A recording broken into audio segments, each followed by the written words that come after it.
దేవునికి మహిమ కలుగును గాక. మహిమ యొక్క ప్రత్యక్షత అనే ఈ వాక్యం మనం ధ్యానించుకుందాం. తీతుకు రాసిన పత్రిక 2వ అధ్యాయం 13వ వచనం.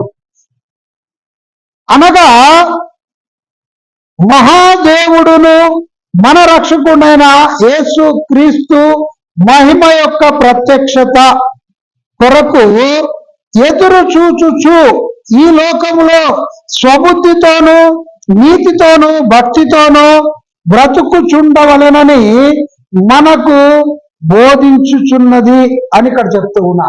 ఎప్పుడైతే దేవుని రాకడ కొరకు ప్రత్యక్షత కొరకు మనం ఎదురు చూస్తూ ఉంటామో, మన స్వబుద్ధి కాకుండా దేవుని నీతితో భక్తితో మనము ఎదురు చూస్తామో, అప్పుడు దేవుని దర్శనం మనకు వస్తుంది.